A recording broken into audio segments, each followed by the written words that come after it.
the gun again on first down. Fires wide. Juan Daniels, touchdown, Georgia. This is your favorite receiver, Juan Daniels, and you're listening to the DGD podcast with my man, Robert Reynolds. Go Dogs! Welcome to a special Veterans Day episode of the DGD podcast. We have a plethora of big-time names, guests talking Veterans Day. Obviously, no shows next week, so we're doing it now. And look, I am glad to have these guys on to talk college football, talk Veterans Day, talk military stories. All of that's happening today. But without further ado, look, the show, part of On Top Sports and sponsored by La Terrain Watches. More than just watches, though. You have glasses, other accessories. Check out la-terrain.com. Use code DGD at checkout. Get 10% off your purchase.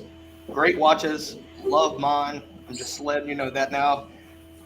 Without further ado, though, I'm going to welcome each guest here. We have, obviously, myself, Robert Reynolds, the NCDGD himself, Juan Daniels, Blaine Crane, producer of The J-Boy Show, Chris Milton, you might know that guy, and also another special guest that I didn't even bring up, surprise, Greg Blue. Welcome to the show, guys. Thank you.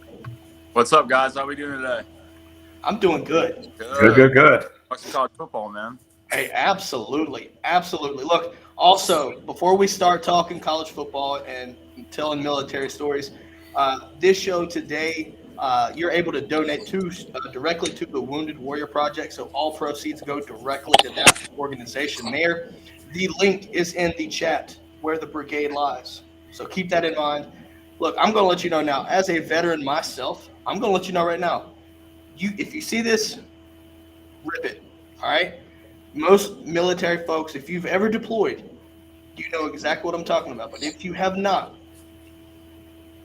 Monster, Bang, whatever energy drink you drink, has nothing on this. I cannot make up how wired I was on deployments. It would get me through 12 hours. I wouldn't go to sleep. I would crash at 1 a.m. and I would take it at 6 in the morning. Just to let you know, that's strong-ass drink. But we're not here to talk about that just yet. We're going to get started with Greg. Greg, outside of, look, Dog Nation loves you. I love you, what you did. Obviously, with Juan, y'all being former players yourself. Obviously, what Georgia's doing this year. What are your thoughts on the overall from this, performance so far from the Dogs? What are your takeaways from that? I'm a defensive guy. Can you hear me? Yes, sir. I'm a defensive guy, so man, I just, I love how the defense, man, just, keeping them guys alive, man, just flying around hitting people, man. I love the way they playing, man. And I was listening to Coach Saban one time talk probably about last year, man. He was talking about how the defense is changing. I'm like, man, don't believe that now. Don't let Coach Saban fool you now. Defense is still winning championships, and you seeing it, man. You just got to get the right dudes out there, man. And you seeing what Coach Smart got going on out there, man. They got a defense to be reckoned with. I don't think there's any question that this defense is one of the best in history. Blaine, we'll take it over to you, my man. Obviously, you kind of cover all of college football, especially on the J-Boy show over there. Shout out to J-Boy himself and Cone and Blaine. Blaine, particularly whenever he decides to make an appearance there. What are your overall thoughts on this Georgia team, man? I know I hear a lot of it talking on the J-Boy, but what are your overall thoughts on it? What is there not to like, really? You look at the defense side of the ball, and in my opinion, it's probably one of the best defenses I've ever seen assembled in the history of college football. Up front, you get nothing with Jordan Davis, Jalen Carter. Nakobe Dean just runs around untouched and makes plays everywhere. And have older guys and the anticipation skills on the defensive side is what I really look for. They're not athletic freaks. They are athletic freaks, and they're also mental freaks. They're so experienced. They know where the play's going. You can see them two-gapping on defense. What can this defense not do? Even you look on the offensive side of the ball. I'm a Stetson Bennett fan, and I think he does a good job of what they want to do with that defense. But up front on both sides of the ball, if you're a Georgia fan, But you can't be more excited because in the SEC, that's where you win and lose games. Absolutely. Chris, obviously you have a son that plays on this Georgia team. And honestly, I look at it this way right here. To me, I think it's an elite defense with a more than competent offense full of balance this year. Obviously, Kendall being one of the plethora of running backs they have. I want to hear your thoughts on this team. I know, obviously, last year was with Kendall as well. What's it like, from a father standpoint of Kendall? What's it like this year compared to last year? What are your takeaways on this year's team? I don't know. I think one of the biggest things is setting realistic expectations. So that's what we had to set realistic expectations as far as what his contribution was going to be and what the trajectory looked like. So last year, I look at last year as a growing team. I think they were trying to find themselves. They were trying to find their culture. They were trying to find their personality, and also I think they were trying to find leaders. And I think and then with COVID, it just made it a very interesting time for everyone, right? If adults couldn't navigate through COVID year, we for sure couldn't expect these teenagers to do it, right? So here we are coming into this year with a sense of normalcy. And I think these kids, sometimes things kind of bring reality back, brings your whys back. And I think all of these kids kind of had their whys brought back to them. And you see the way they band together. You see the way they become a brotherhood. You see the way that they do adopt the mindset of being their brother's keeper. And I mean, anytime you have a team that clicks like that, I mean, success can only be the byproduct. So that's what I see. I see a team. I see a team that has accepted their identity. And first and foremost, these kids are having fun. And I think that's the big thing. If you look at the Seahawks, when Pete Carroll had it, the Legion of Boom and all of that, those dudes were laughing between the whistles, man. They go out and Cam Chancellor make a big play and come out and pop you and laugh. That's what you see what's going on right now, and I think that's what makes them dangerous, the mindset. Absolutely. Juan, what say you, sir? Hey, I'm an offensive guy, but just like Greg Blue said, defense wins championships. And if you looked at the interview when Kirk Herbstreit had that defense in the locker room, you could see complete and true adoration for each other. And just like when you talk about my brother's keeper, you can tell they love each other. They're going to take care of each other. But it's also the accountability on the field too. So they're not just afraid of Kirby. They're afraid of if Dean gets upset, we've got a problem. If Jordan Davis gets upset, we've got a problem. So they respect their players on the field. They love each other. They take care of each other. It's just a different football team. Now, of course, we had some great football teams when Greg Blue was there, he overlapped with my cousin, Craig Lumpkin. So you guys played together, played in some SEC championships, and you guys had great teams there. So you look at Georgia historically, defensively, they just have been great. It just never really meshed up. But this year's team, they're different. They're special. And it's just something that's, if you're a Georgia fan, you're excited. You're excited about what's going on offensively. Monken now has, he has free range to do whatever he wants to on offense, because if it doesn't work, he's like, you know what, I got my defense. They're going to get me some great field position, and I can maybe try and just, expand a little bit more on what I'm doing. And then again, you're looking at these players that, you didn't really think about in the beginning of the season. You got Bowers, you got McConkey that, you never really thought about. And then all of a sudden now they're on the scene, and you still have Pickens. He's, there's no telling when he's going to be back. There's no telling when JT's going to be back. So when you've got this group together with, Darnell, you've got JT Daniels, all those guys on the field, then you've got this defense. What are you going to do? That's scary. No question about that. Hey, so I'm bringing it back to Chris because if you don't know, Chris was a veteran himself. So, Chris, I'm gonna put a graphic up for everybody that can see this, and I want to kind of let you talk a little bit about your time in the military. So I'm gonna pop this graphic up, and I'm gonna let you take it away, my man. Oh man, many years ago. Goodness grief, that was pre losing this hair up here. Chris. Oh my goodness. Yes, I did. I served in the United States Air Force for a couple of years. I was assigned to the 60th Supply Squadron, Travis Air Force Base, in charge for logistics and acquisition for the flight line. That was during the Desert Storm, Desert Shield time. Also played basketball while I was in the military. So I had some good times, good experiences, good relationships for the military, and it set up a lot of things. I'm actually a disabled vet, so it set me up for a lot of other things and a lot of other opportunities to help people and just a larger vantage point on a lot of things. I think during the time when I went in, it was I wouldn't say it was necessary, but it was very good for me. It was a good experience, really just kind of going through basic, kind of reeling things, really some of my upbringing back in. But yeah, I don't regret it, but I can say that wouldn't have been my wish for my boys. I'm glad that they chose the route that they went. I mean, I'm with you. Look, I had to do one for myself. I don't want to boast or anything, but I'll pull one up for myself.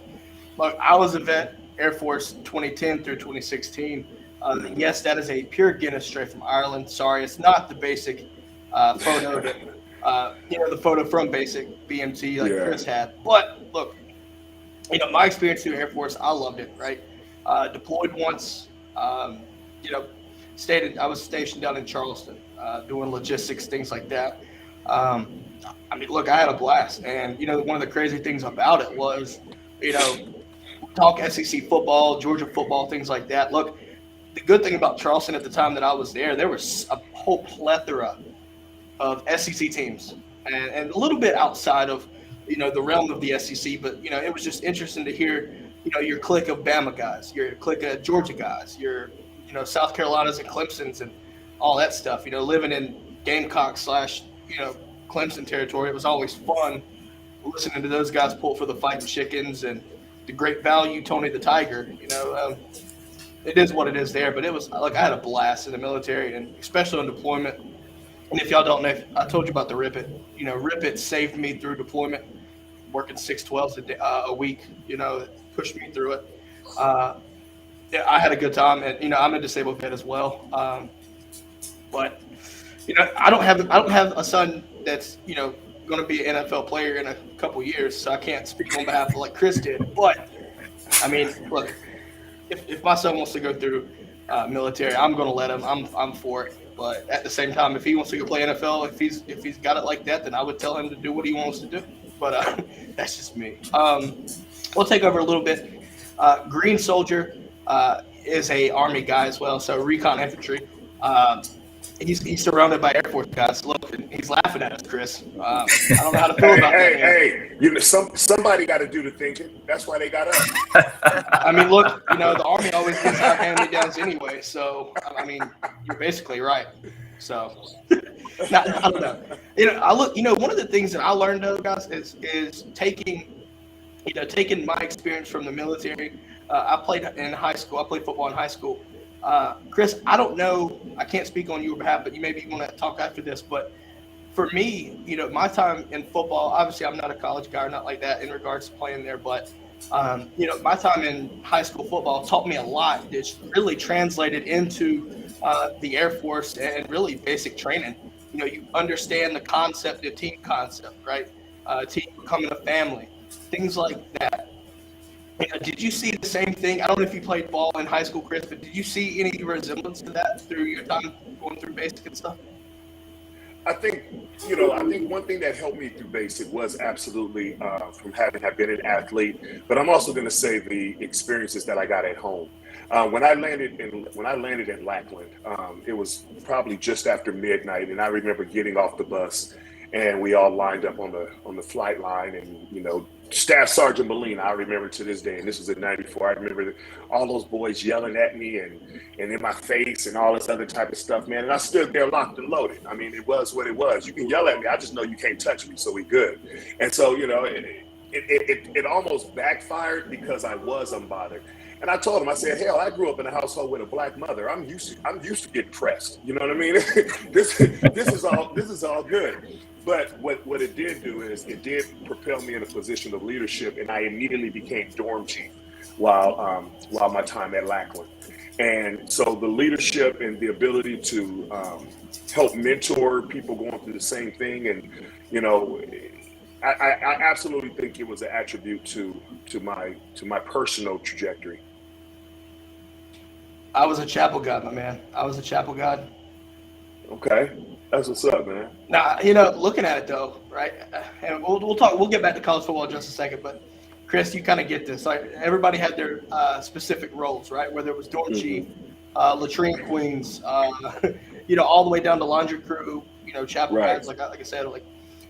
But honestly, I'm glad I went through the military, went through basic things like that, because it really does build a lot of character, right? Yeah. And like I said, a lot of the things that I learned in high school football really helped me translate over, and I wasn't necessarily in as much of a shock, like a culture shock, than had I not, just been kind of sheltered and never did sports or never team sports in that matter or anything like that. So for me, it helped me through that, right? It helped me navigate through that, and I already had this kind of sense of character that I needed to get through things, right? Look, if you're in the military, you've heard of the phrase "embrace the suck." That's exactly what That's exactly what the hell it was. Exactly what it was for 8.5 weeks. Me, Chris, it may have been different timing for you, but you learn several things like that. But it also builds character, discipline, and really, Greg, Juan, y'all played in college, and beyond. Some of the same things that you're hearing are exactly what transpires through teamwork. And to me, I'm glad that I did what I did. No, and taking that and just kind of pivoting back to with the other guys here and their own life experiences as a senior level manager inside of hospitality with hotel properties. One thing that I really look for is past athletes. I love to employ past athletes, male or female. I really don't care what sport. You bring a lot to the table. One, because of the discipline, because of the teamwork, because of the coachability, because of the accountability, because of the competition and all of that. Those are things I can't teach, right? So those are things those are qualities that if I look and I see that you have that in your past, you're definitely going to have a sit down with me. Now, those other things are going to sell you, right? But those 100% are going to get you a seat at the table with me. I'm with you 100%. Let's transition to some college football. Obviously we're a college football team. Today we're expanding out. Typically we try to focus on Georgia, but I think today is such a special day. Let's talk college football and around the whole country. I'm gonna pull up a graphic here, guys. Obviously everybody knows the playoff rankings just dropped. So I want to take some time here to go through the top 25. I think majority of the time we'll focus here on the top 6 to 8 range. But I want to get y'all's thoughts on, did the playoff committee get it right? What did they get right? What did they get wrong? Looking here, as you can see it, if you're listening, obviously we'll go 1 through 8 here, or we'll do the top 10 here. So from 1, you're looking at Georgia, Bama at 2, Michigan State 3, Oregon at 4. Moving on to 5, Ohio State, Cincinnati at 6, Michigan 7, Oklahoma all the way at 8, Wake Forest at 9, and then Notre Dame at 10. Blaine, we'll start with you, my man. You cover a lot of college football from the broad spectrum of things. Did they get it right? I know they got number 1 right for sure. I mean, that's not even a question. But, I don't think they got it wrong. I haven't really believed in Cincinnati. I mean, after watching that Navy game, and, I just don't think they're good enough.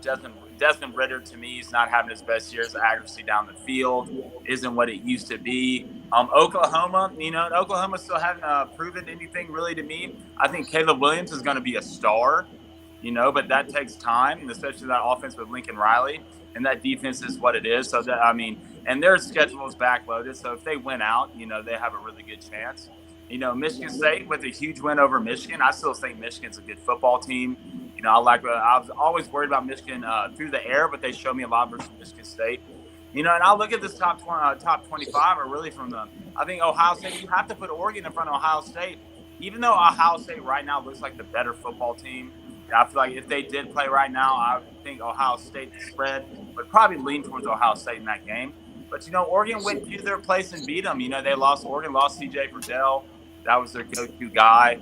But, I don't think they got it 100% right, but I know they didn't blatantly get it wrong, and I think they put Cincinnati and Oklahoma in the places that they should be, and I might even move Cincinnati back a little bit because I believe in Wake Forest in that offense. I know that defense is suspect most of the time, but that offense is moving and putting up points. I'm with you there, Chris. I'll let you go next, my man. I'll pull it back up here. What are your thoughts here? Did they get it right? What could they have done better in regards to at least the top 10, or at least the top 6? But if you want to expand to the top 10, I'm all for that as well. No, I think when you look at the grand scheme of things, I think it's pretty accurate. Just like you say, I don't know if they got it right, but I don't think they got it wrong. Depending on who you're talking to, there are some of the teams, I know some of the Cincinnati folks are a little bit upset that they're at a 6 and they felt that they should have been higher. But I think in the grand scheme of things, I think it's pretty accurate in regards to what we've seen this season. People are wondering how Alabama lost and still got the number 2. Well, hell, that's Alabama. You got to talk to Uncle Nick about that. The eye test to me, it's hard to look at Bama and say they're not number 2. Exactly, and that's what we got to look at, right? That's what people have to look at, and you have to take emotions out of it and think from a rational standpoint, and think about honestly what is college football trying to achieve by doing this, and best believe they're going to set it up accordingly. Absolutely. Greg, what are your thoughts, my man? I thought they got it right. I thought they got it right. I think the team definitely Georgia won, and you got a one-loss Alabama, especially with the history the past 10 years. With these championships, you got to have them there with one loss, and I think Michigan State doing a heck of a job right now. Heck of a job, and a big win with versus Michigan, and the big win with Oregon and versus Ohio State, and but Cincinnati, they right there, man. They just got to win out, and so many teams got to still play each other, and that's really the team I'm nervous about playing against Georgia. Man. I mean, look, I think we've all so far, and Juan, we'll talk about this in just a second. The eye test. The eye test, in my opinion, based off this week 1 rankings, right? I feel like the committee did a lot of soul searching there and honestly used that eye test. The fact that, in the 8 people, Oklahoma at 4, dropping all the way to 8. Look, Oklahoma, for the most part, until Caleb Williams, that transfer of quarterback range right there, they were not a good team. And honestly, their defense is still a problem, but their offense has transcended. And, honestly, based off of the productivity on the field this year, I think 8 was right. Kind of similar to what Blaine was saying. You look at Wake Forest at 9. Look, Wake Forest is an elite story. I just don't know if anyone from the ACC is going to make it into the top 4. The ACC is down this year. Clemson's down this year. And with Clemson goes the ACC. North Carolina was a team that, people leading into the season, I thought they were going to be in this rankings, and they're not even close. Right? Florida, hey, Dopey Dan, see you next year, buddy, if you're even there. Look, I'm just saying. Obviously, there's no question about number 1. Number 1 is Georgia until proven otherwise. Number 2 to 3, I think depending on how you look at things. Look, Michigan State has shown they have the defense. Mel Tucker's got that team playing extremely well, and there's no debate about it. Kenneth Walker is extremely good. No question about it. And honestly, think about it. He was at Wake Forest and grad transferred over. Yeah. So he was in a good situation either way. So, but 5 touchdowns. I mean, it's tough to score 5 touchdowns. But I agree with you guys. I would switch up my top 3. I obviously have Georgia at number 1. Number 2, I'd have Georgia's second team, and then at number 3, I'm sure they have an intramural team somewhere around campus that could probably get up there and do some damage. I don't believe in Cincinnati. I just don't. They had 2 back-to-back, struggles. One with Navy, who's just not very good, and then of course you've got a 1-7 Tulane team, and they took Oklahoma to the wire. So that kind of makes me a little bit nervous about Oklahoma too. Like they're just they're just not very good. If I were going to look at a sleeper, I'm looking at Ohio State. Ohio State's playing some really, really good football right now, and they did lose to Oregon. Then Oregon turned around and lost to a not so great Stanford team. But Oregon's picking back up. So I would go Georgia, then I would go Alabama, then I'd go Ohio State. Would be my top 3, and then of course it's just kind of a Michigan State. They're playing some decent defense, but I just don't think that they have enough offensive power to go up against these other these other ones. So, Well, Juan, you said it perfectly, and I think look, everybody said this one thing here, and it transfers over to one thing. For this year alone, it's blatantly obvious. The one word, parity. It's creating chaos, and it's beautiful for college football because now you're taking teams that in past years, the argument of, well, it's only Bama, Clemson, Ohio State, and whoever, whether you want to put Notre Dame or Oklahoma, insert Georgia or whatever, that's not the case this year. So we're seeing what parity in college football is like. And you know, if your team's a part on the receiving end of an ass whipping or an upset loss, I'm sorry. So far, I can't speak on that. You see that G right there? We haven't saw that yet. But I can see and understand what parity looks like. And to me, even taking the G, my red and black glasses off and my Georgia hat, look, I'm telling you, I think for the betterment of college football, this is the year that we needed. Because you're starting to see teams actually have a chance. Which is also the perfect reason why the 14 playoff is going to get expanded, whether it be 8 or 12, it's coming. It's coming. I was going to say, if anybody wants to comment on that. Here, I mean, you look at the 12 teams, and we do a breakdown on the show of what it would look like, man, and the matchups are just the best thing that you could imagine. And I mean, Georgia would be sitting pretty, and you go through the playoff, you know, and this happened to us twice, maybe 3 times, you know, we'd get to the Final Four, and it'd still be the 4 teams that we'd have in the regular 14 playoff. But the matchups that you will see is what college football needs, and college football is a business at the end of the day. The more revenue, the better. So the more teams, the better. I think you can't go past 12. Hopefully they don't go past 12. I think 12 is a perfect number. I mean, just the matchups that we would see. I mean, right now you're looking at a Georgia-Baylor matchup, you know, first round. I would love to see that. Now Georgia would win that game, but, you know, I'd love to see that. I mean, you're looking at maybe a Michigan versus another Michigan State matchup, you know. And I think a sleeper for this year's team that you could see, you know, is Auburn. You know, Auburn does this, right? They can do damage late. They can hurt a lot of people's feelings. You know, if they win this A&M game on the road, which Auburn hasn't lost in Cal Field, but I don't feel like it's the best matchup for them. But if they somehow pull this one out and beat a Mississippi State team, I believe, at home, and you get Bama at home for the Iron Bowl, you know, who knows? You could see a Georgia-Auburn rematch in Atlanta. The SEC West is absolutely insane right now. Go ahead. Wild West, man. Yeah, for sure. But then you think about these playoffs, like where was this in 2007?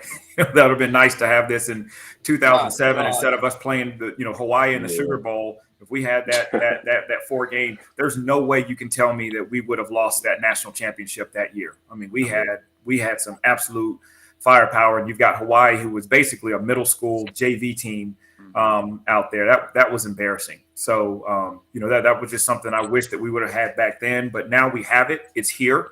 And let's roll with it. And like you said, Blaine, if it gets to 12, I think that's the perfect number. But this year, when we were looking at the matchups, I mean, they would be perfect. Have a couple of buys, but then let's go at it and make some things happen. Yeah, you're talking about parity in college football. What will be more parity to be able to, when it comes to recruiting, walk into a recruit's house and be like, hey, look, we made the playoff. You can be the reason we win the championship when we get in the playoff, and it just makes everything better. And, especially, will we see the 4 teams? Probably we usually see. Yeah, because at the end of the day, college football comes down to recruiting. Yep. Best players, you win the most games. That's how it works. Scheme only helps. And when you look at the Georgias and the Bamas, I know Clemson's having an off year, or the Ohio State, when you get the guys, the product shows on Saturday. And Kirby's done a great job just installing the culture. And I know you guys hit on it earlier.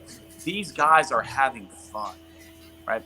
They're having fun hurting people's feelings. Yeah. Coach, when the young guys, I don't know who said this, might be Jordan Davis, but when the young guys are policing young guys and the young guys are policing older guys and the older guys don't have to worry about the young guys doing anything, it just all meshes together. And you can see that on the field. I'm an SEC guy. I have a show, but I'm an Auburn fan. But I don't put orange and blue glasses or anything like that at a stone. But just to see that, because I was the type of guy, as the way offenses has evolved, it's very tough.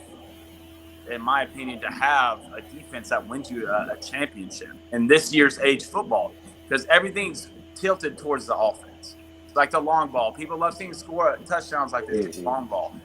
This defense for Georgia is just the best, one of the best, if not the best I've ever seen. It's not athletically they're freaks, but the chemistry is just out of this world, man. And you can only tip your hat to Kirby Smart and that coaching staff. And as a fan of football, I just enjoy watching it, guys. But hey, I got to get out of here, man. I appreciate DGD. I appreciate letting me get on the show, man. It's awesome content. I appreciate, hey, everybody. I appreciate you letting me know. Y'all have a great day. And I appreciate y'all's service. All right, y'all hit me up. If y'all need anything, just let me know.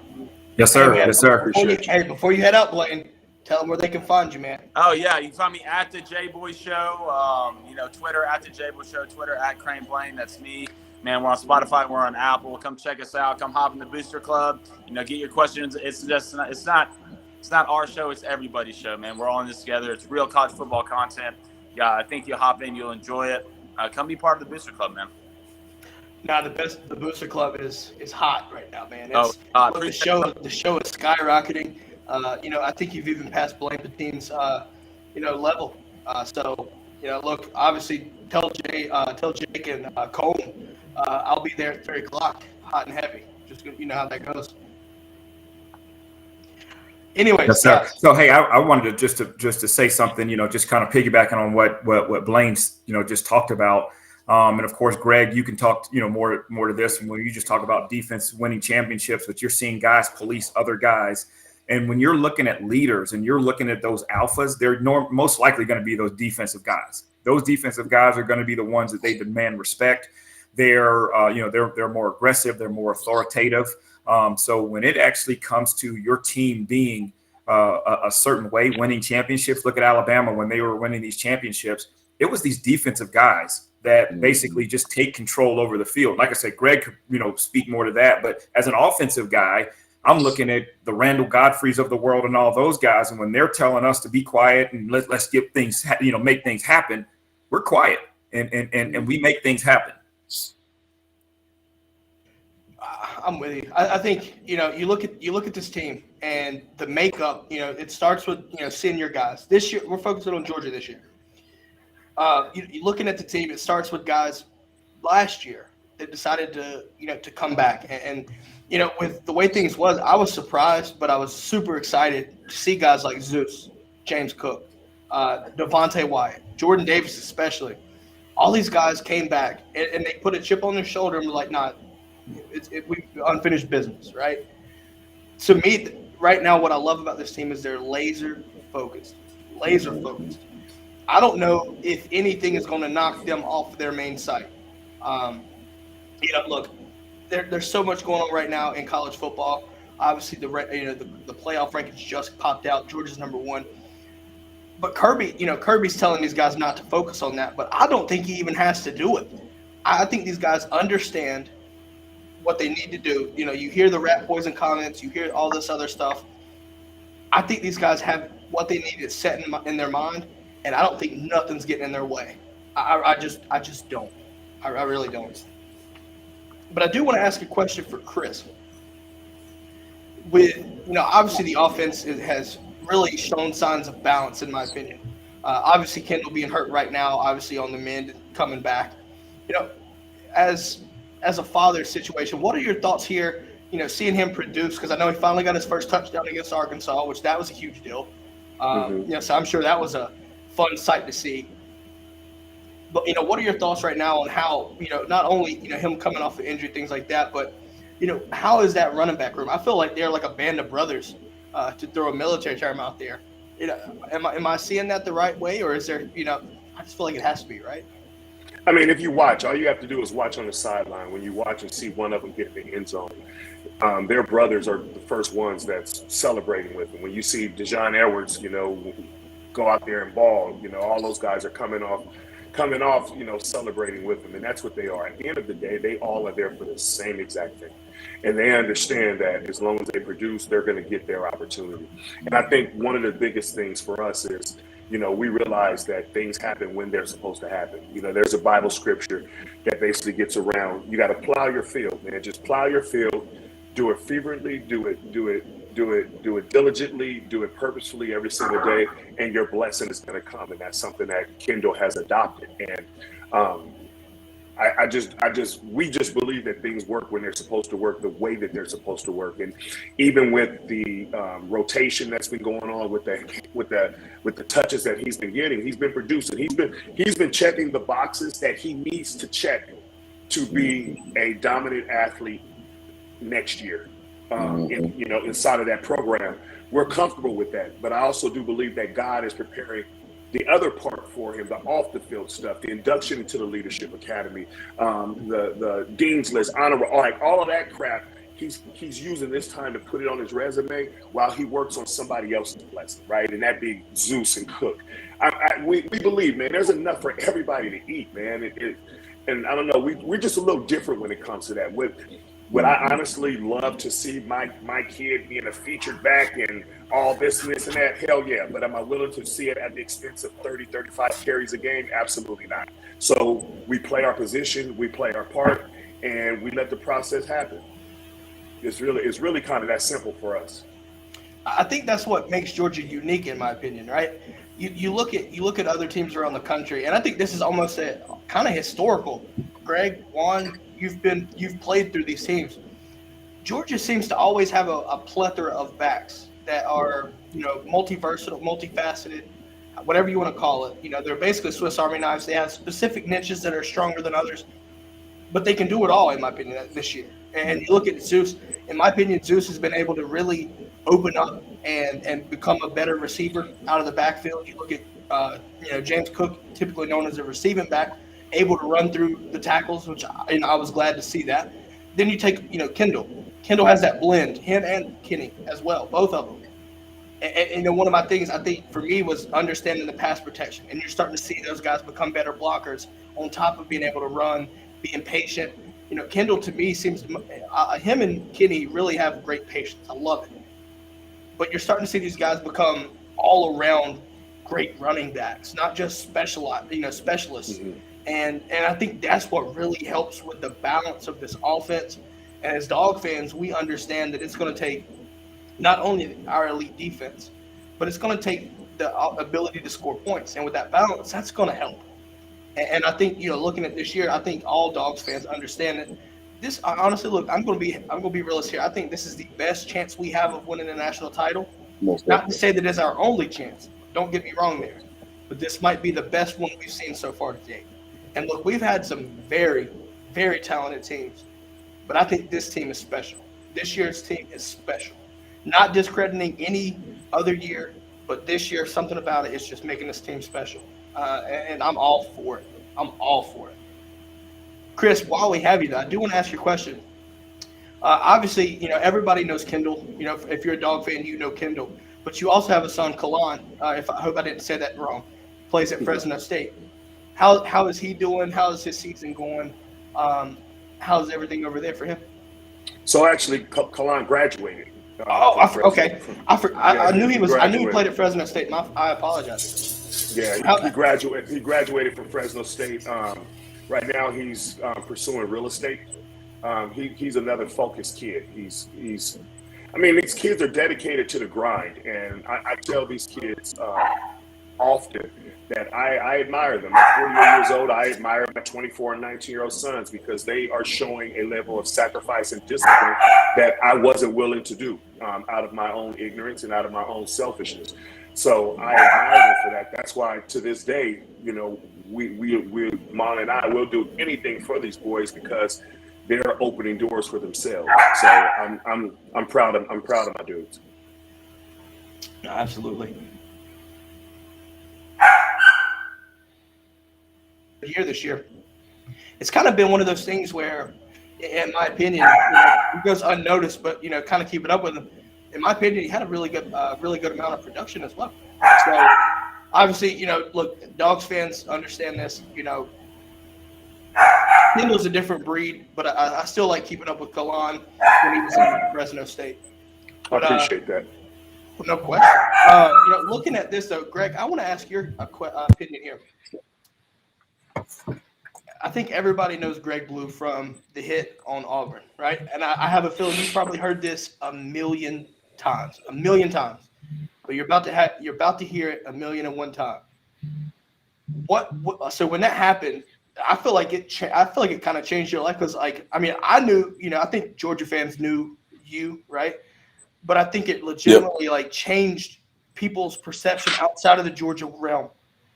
How did that play do anything for you? Like anything special for you? Like what happened after that was, like because I felt like you got put on the radar for real.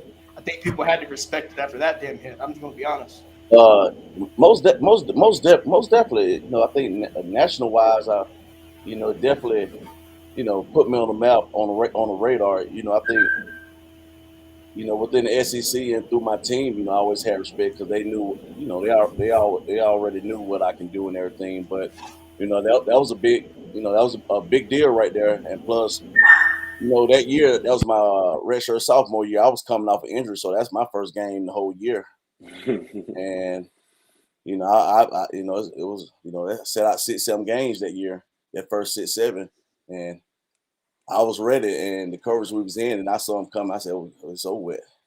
I wasn't thinking about no interception. I was gonna light him up. As Green Soldier said, you took his dude's soul. I think that's completely exactly accurate. what I was trying to do. Completely. Hey, look, but you know what? This is a great transition to another question I have for you, Greg. To me, I think Georgia fans know you as a headhunter. And there's another headhunter on this team currently in the same safety spots that you played back in the days. And that's Lewis Singh. What are your thoughts on Lewis? I know Chris is more of the ball hawk to me. Lewis is one of those guys that will come and take you down so every single play if he can.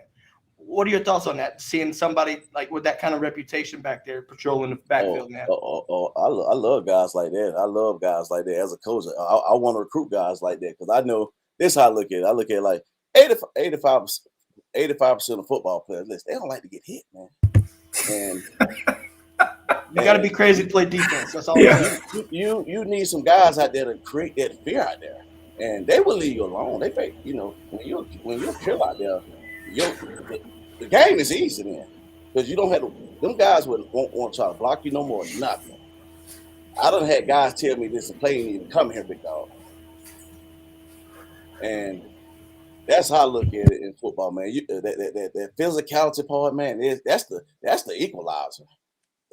That's the great equalizer because a lot of guys don't like to get hit. I saw Big Mike Tyson get hit in the mouth by Buster Douglas, and that's what hitting brings right there. I'm telling you right now, if I hear Mike Tyson again, I'm gonna have to look at Juan and be like, "What was that? What was that comment there, Juan?" Everything's all fun and games until you get punched in the mouth. Look, that is so accurate. Oh no, everybody's got a plan until you get punched in the mouth. That's what it is. And Buster Douglas, that is true too. That's so true. Buster Douglas woke him up. Yeah, he did. No, that was right a little bit before my time, but yeah. He ain't been the same since. And that's how it's the same way in football. Hey, I put my 200 pounds of everything into his soul, he's gonna think about me for the rest of his life, and he's gonna try to stay away from me, and he's gonna respect me. I'm telling you right now, Kyle Pitts understands exactly where Lewis Singh is at all times. Most definitely, Kyle Pitts go tell his kids about Lewis Singh.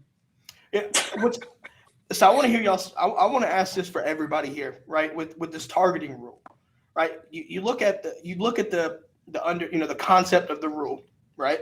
I understand you're trying to be safe, but to me, Greg, this is the perfect example. You play defense, and at the speed of the game, you're basically changing a defender's whole technique and everything. And sometimes you can't even.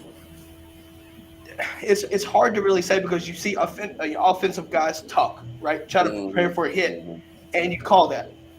Obviously, everybody knows now if you get called for targeting, you're ejected. I think that it needs to be altered, similar to what you see in NBA, where it's a flagrant 1, flagrant 2. Due to the fact that, sometimes these hits, I looked at Lewis Singh's hit last year on Pitts. To me, that's a perfect example of it wasn't blatant, it wasn't intentional. It just happened because he came down and tried to protect himself. In my opinion, I think there should be a level system, kind of like I said, similar to the NBA. What are your thoughts on that? And Chris and Juan, I know Juan, you played offense, so it's going to be perfect to hear from a receiver standpoint, from a defender standpoint. And Chris, also want to hear your thoughts on this in regards to what are your thoughts on the targeting rule, and what would you suggest to make it as efficient as possible? You know, I believe if a guy is making a football play, and that's what happens, I think you got to let it go. But I believe you should keep it if guys just targeting guys and they don't have nothing to do with football. And it's guys getting ejected. Like it's a guy, you know, it's sad when you seeing guys getting ejected, you know, over First quarter. It's a first quarter, bang, bang football play. It's a football play. And you know, if they want to protect the players, you protect them with practice. That's where the banging goes on. That's where the banging is going on all the time in practice. That's where you protect them, man. You don't see a lot of guys week in, week out get concussions from the game. It's from practice. That's what we hit all the time. That's what we hit. When you think about the old times, you remember we had the most school 2 days and 3 days. We're banging. It's not the game. It's the practice. So I think you got to continue to protect the guys in practice, and you know, don't take away, you know, the love of sports is football in America. You're killing the game. You're killing the game. I understand they want points, and you know, targeting takes away, you know, add more points to the board, but you're still taking while we love the game away. That's, you know, seriously. Yeah, I agree. You know, I'm an offensive guy and I'm a receiver. So I was, you know, I would have been one that would have been on the other end of the targeting. But if you guys, you know, if they want to make this targeting, these ejections, you know, just put flags on the side of their hips and then just kind of just leave it at that, you know, is the way that I look at it. As a receiver, if you are a good enough receiver, you have to be aware of your surroundings first and foremost, right? So if I'm going up there and a ball is going up, I need to be able to see my peripheral and turn my body in a way that if I am going to absorb an impact, that I am protecting myself. And that's what our receiver coach told us. You know, his name is, you know, Coach Daryl Drake. He was with the Bears, and he unfortunately he passed. But he said, you know, you got to be an acrobat. You've got to go out there and contort your body and do whatever you need to do to protect yourself. Now, if, you know, just like Greg said, if there's guys out there that are not making football plays and they just have, you know, or if you're holding up a guy and then you just go in there and just lead in with your helmet, that's a problem, because that's not football. That's just dangerous. But when you're talking about bang bang plays, and a defensive guy is trying to make a play, either he's trying to intercept the ball, he's trying to jar that ball loose. He is not having the intentions of, if this guy goes across the middle, I'm going to put my helmet on his helmet and try to knock him out and have a concussion. No, that's not it. And you're taking away the aggression of the game. And for those that are saying, oh, well, you have to switch the rules and get these things, you know, out of there, go play another sport. Go watch something else. You know, don't play football. Don't watch football if that's your case. But as a receiver, as a running back, Milton as a running back, I think he does a great job of when he's getting tackled, contorting his body or getting out of bounds or making those plays and not really setting himself up. I mean, you have to be a smart football player to know when you have that ball in your hand, you've got guys that are trying to tackle you. That's as simple as that. And they're going to go, you know, above and beyond to try to get you on the ground or draw the ball loose, cause a fumble, doing all that. But if you're trying to cut that out, you're taking the aggression away from the game. Let's just put some flags on and let everybody just run around, you know, and get the little sponge things on top of their head and just kind of go with that. I think, Chris, I'm gonna let you go ahead and speak real fast, and then we'll hop over to the brigade. I'm seeing some good kind of suggestions here, and I want to talk about that. But Chris, you know, I want to get your thoughts on this real fast, and then we'll transition over to the brigade.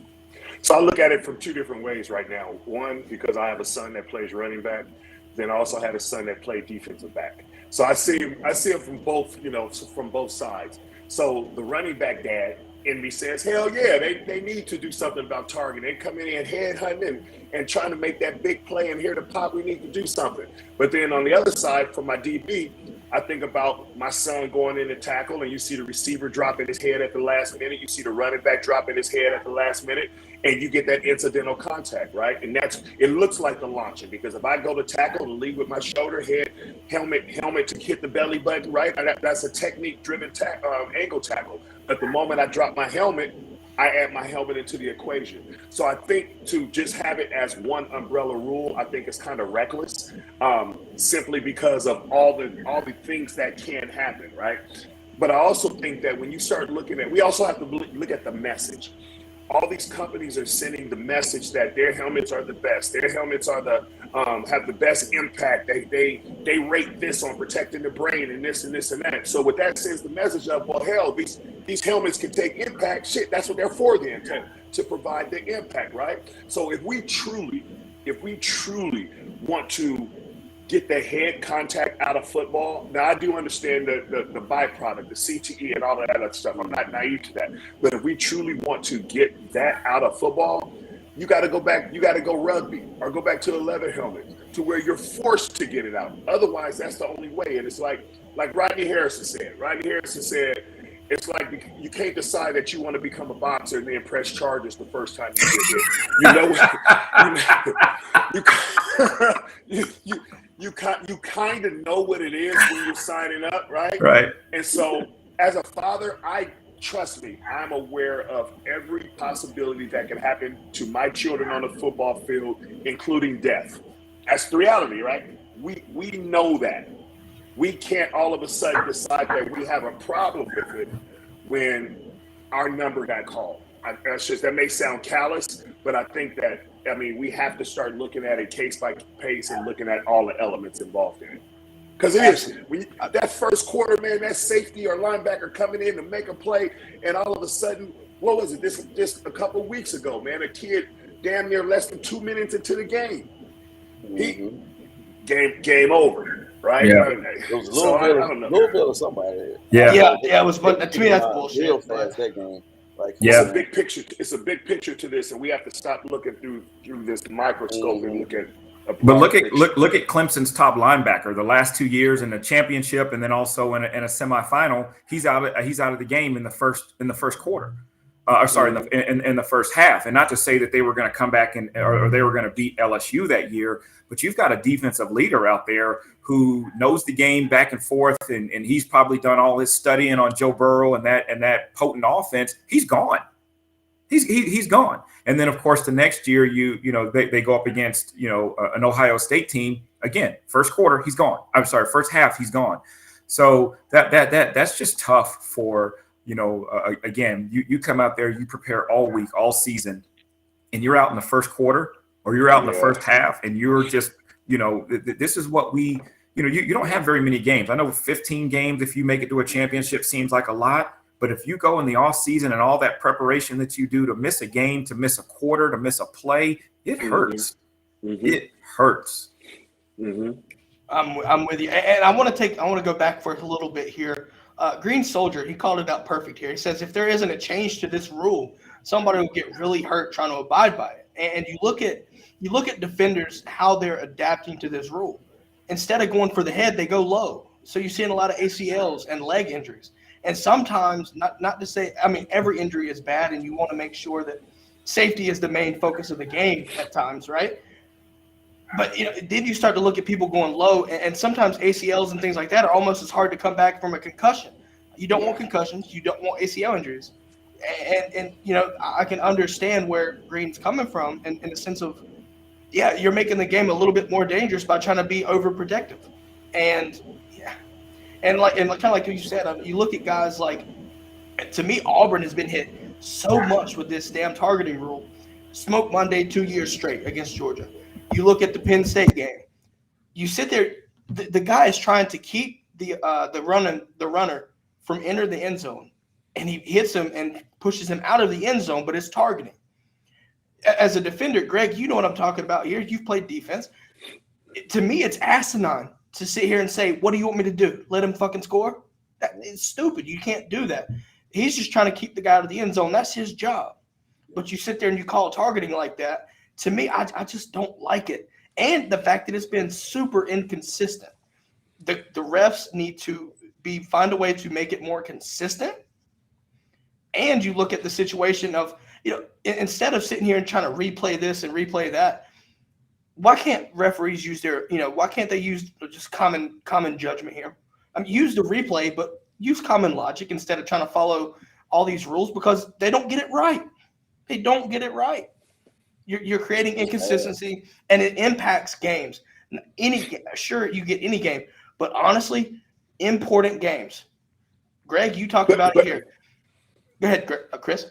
No, I was thinking, I'm a huge proponent of, a lot of people circle the wagon and always talk about the results of problems, right? Like even right now, we're talking about the result of a problem. I think one of the true problems, if we stop like really making it big and making a thing to deliver that big hit and celebrating that big hit, right? I think we change our focus to be more about the technique, right? You look at what was the show, man, you got jacked up, or all that other stuff where you celebrating a big hit, right? We're celebrating a dude getting depleted or getting blindsided. We celebrate that. So what message is it sending to these young athletes?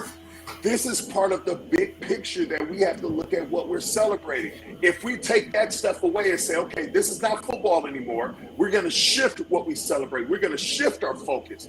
Then what happens? That's a natural progression to now start adopting different types of mindsets. So until society stops celebrating it, right? Stop celebrating it, then it changed. So it's kind of the same thing. Jack Nicholson movie, A Few Good Men, right? When he was on the stand and he said, how dare you sleep under the blanket of security that I provide and then question the manner that I provided? It's the same thing. How the hell can you sit and cheer about the football game that I provide? Now you want to question on the entertainment that I'm giving you. I would just rather you watch the game and just say thank you. And I think that's what we have to get at. Reset expectations. Stop celebrating the things that can be detrimental. And take some of that focus off. And I do believe the athletes may start looking at it differently. Yeah, I think, kind of to your point, Chris, and I think I'm following. I just want to make sure. To me, growing up in football, right, everybody loves to see touchdowns. I think we all agree with that. But when you see guys on defense, everybody associates, right? It's association. Right. What do you perceive defense entertainment, right? Defensive entertainment. Right.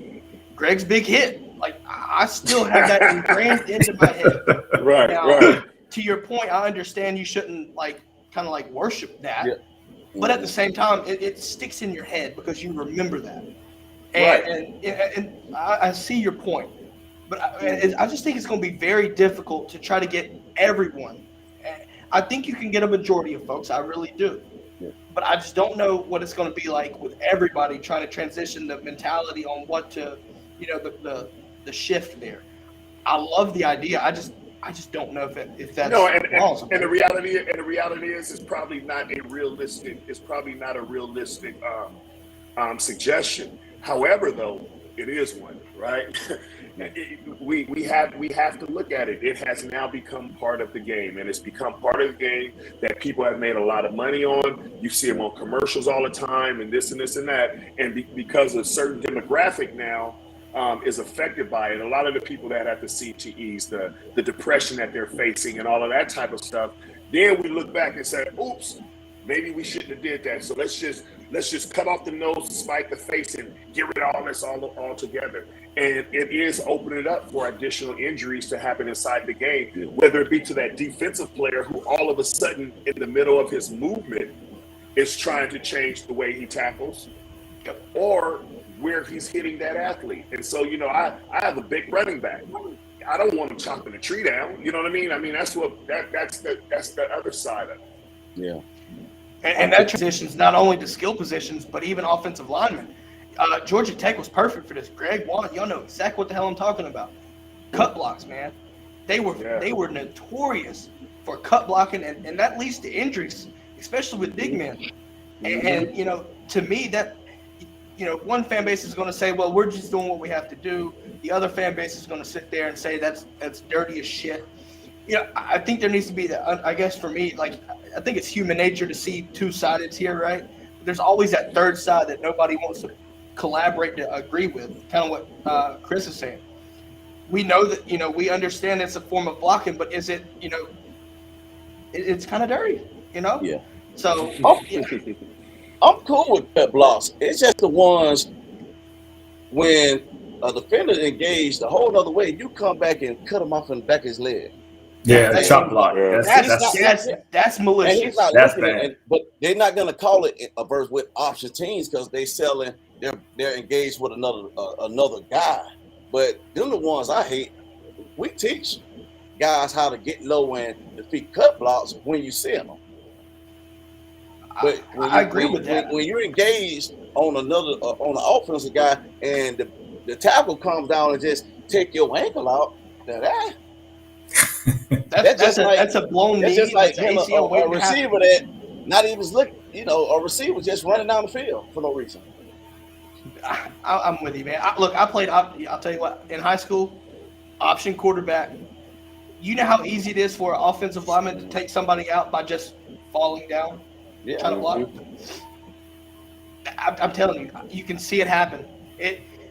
You know, obviously, you know, look, that's above my pay grade. Look, I just sit here and I talk about things. That's what I do. I'm a fan. Talk about shit. I just hope that there's a way to keep the entertainment value at the level that it is while progressing in safety. I think safety, you know, utilizing experiences, right? Georgia has their own with Devin Gales, right? Everybody remembers him. But you also look at, you know, at a professional level, Shazier.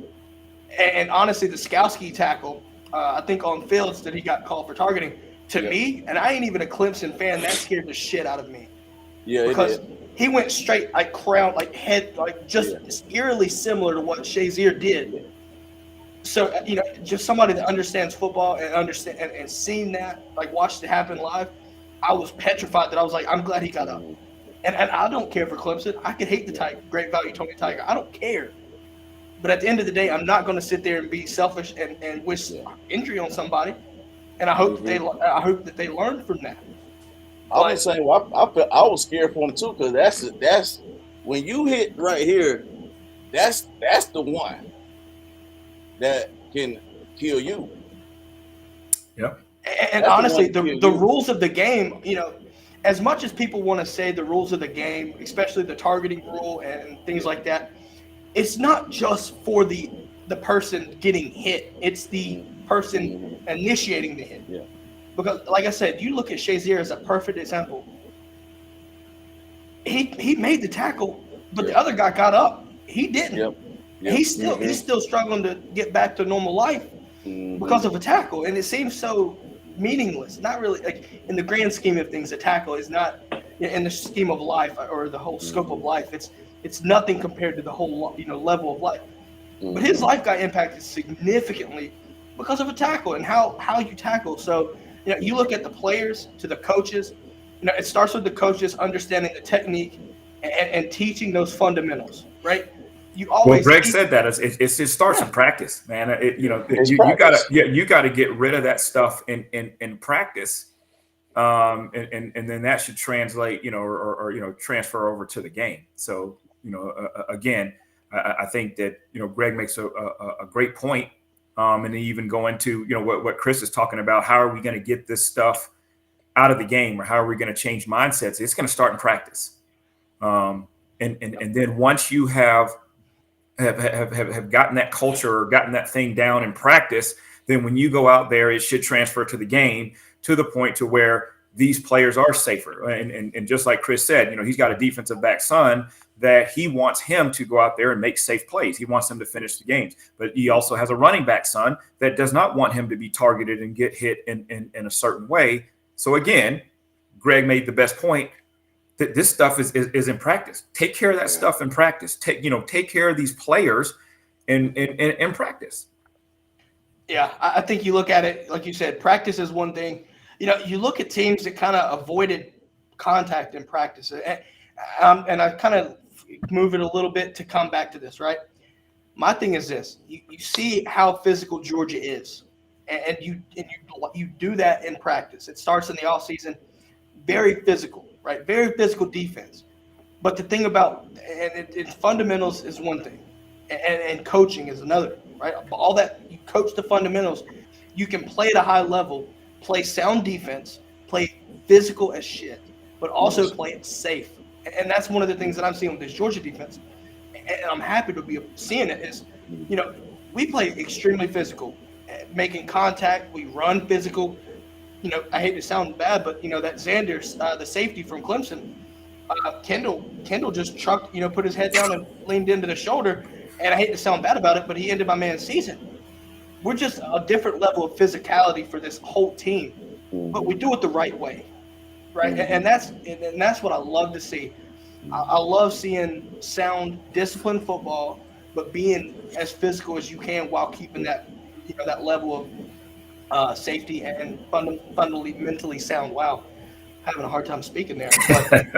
But yeah, I mean, that's just my thing. I love the fact that Georgia, and really you look at Kirby, Dan, and all these guys, you go through physical, you're going to get banged up. Everybody knows it. Yeah. But at the end of the day, you go there, you practice how you play. You practice hard, you make contact. Look, I think it was Chris Smith, if y'all watched the Florida game, he came down and laid a hit on Pierce, I think it was. I was just like, holy shit, man. That was it looked like a freight train coming in and just leveled Pierce. But he did it the right way. And you look at it, and like I said, we're talking about Georgia right here, but if you really expand it out through the NCAA, and coaches need to understand to practice the right way. If you do that, and personal tendencies is human nature, but if you can coach that out, try to coach that out of somebody as much as you can, Chris, I'm with you. I think it's safer for everybody involved. But I do want to talk about this right here. Going to the brigade. Greg, you have a cult following in this section, man. Let's see here. We got Greg Blue was a true headhunter from Muriel. K2G, Greg, you're his favorite dog of all time. Look, I'm telling you, man, Greg has a cult following, guys. I'm just being real with you here. Chris, Patrick here called you the dog father, man. It's accurate. It's accurate. And then, I love the brigade, man. They come in and they tell it how it is. That's what makes this show so good, man. But I do want to, I guess, Greg, I have one question for you. What happens if Georgia wins this national title? You look back at 1980, right? You and Juan played through this. Do you feel like the 1980 jokes? I'm sure y'all probably heard them. I feel like it's overplayed at this point. Look, how good is it going to feel to win a national title? Obviously, we have to get there first, but you know what I mean. If we win this national title this year, how's that going to feel? It's gonna feel great, and it's gonna be a little sad too, because you always want to be that team that to be the one after the 80 team. But of course, man, I think, man, if Georgia win this joker right here, and it's the perfect year to do it, man. It's the perfect year to do it. Perfect year to do it. I think it's gonna change college football all around, man. You got to put Georgia at the top of the throne, because Georgia got everything you need down there, man. And you in a great state. You in Black America in Georgia, and you know how it is, man. If Georgia win that, listen, college football got some problems. Look, you thought the Braves were going to be a big deal. Nah, the whole state of Georgia, I guarantee you can look from a satellite and just see red. I guarantee you that's what it would look like. Like Sanford Stadium would be a little. You couldn't tell where it would be. Like there'd be so much red and black running around the whole state of Georgia, man. It'll be like when Saban took over and Alabama won their first championship, and it just poured on and poured on. But I think Georgia wins. I'm not even going to say if. When Georgia wins this national championship, you're going to have a lot of guys that are staying home. You already have the Oscar Delps and all these guys that are staying home and they want to stay put. But now these guys are going to, and there's a lot of these guys that are in Georgia that grew up diehard Georgia fans. You got some defensive guys that grew up watching Greg Blue. That's like, I want to be the next Greg Blue. So now I'm going to go, and now they have a reason to go because of everything that they have going on right now. And man, oh man, you get all these guys to stay home. It's going to be, we're looking at 5-10 years down the road. Now we're the Alabama of we're the new Alabama. And then then they're going to start calling Alabama the old Georgia. I mean, that's what it's going to turn into. No, and I think with that one, that's what I was going to say initially too. You think Kirby is recruiting his butt off now? It's going to be crazy because you got to remember when we came in, or when Kendall came in, he came in on the eve of LSU winning that championship. So you look at it, you saw how they dominated that year. So it seemed like that would be the obvious. Man, we going to a team that's up and coming. But then you start pulling the layers back, and you're like, okay, hold on, there's some shit right here that may not be favorable. So you make different decisions. But when you start looking at Georgia, you start looking at the culture, you start looking at the expertise, you start looking at who's at the helm in regards to the coaching staff and stuff. You kind of realize that, man, they're on the brink of something. And I think, especially now, what's different now than, let's say, definitely when you guys played, or even 5 years ago, right? You got kids that's not afraid to leave home. Look at how many boys that are badasses for teams that are all east of the Mississippi right now, right? Look at how many California boys are killing it on that side of the country because they aren't afraid to leave now. We didn't know a damn thing about Georgia. I'm gonna tell you that right now. When we first talked to Dale McGee and said he was from Georgia, I ain't gonna lie to you. My first response was, "Oh, okay, that's pretty cool." You're right. Look, I'm being dead ass, and it stopped right there. Because nowhere in the world is my boy looking at going to Georgia. If he wanted to go, he can go, but he ain't going way out there, man. Mm-hmm. But then you know what? You start looking at it and start looking at what boxes it checked. And I'm gonna tell you one thing he said, and this is why he didn't want to do the LSU and why he didn't want to be Alabama. He said, "Why do I want to go to a team where I'm just one of the guys? I want to go somewhere where I can be that little piece to the puzzle that makes a difference." That was one of the reasons why he decided to come to Georgia, because he knew that they were on the brink of something and possibly his contribution could help take them over. But just what you just said, man, Georgia is kind of the new thing right now. It's crazy, man. It's crazy. And they finally spending money. They finally spending that old money that's been sitting back there in that state. That money that was supposed to be for y'all, but they ain't give us nothing, Coach. But that money been sitting back there with Juan playing. Right. There's some old C notes back there they spending. They got a lot of money. The small face Benjamins, right? Small face was up. Small face Benjamins. Nah, honestly though, I think Georgia's on a brink right now where they can recruit nationally, right? You look at the 2020 class, Kendall being one of the guys. You look at him, Darnell, right?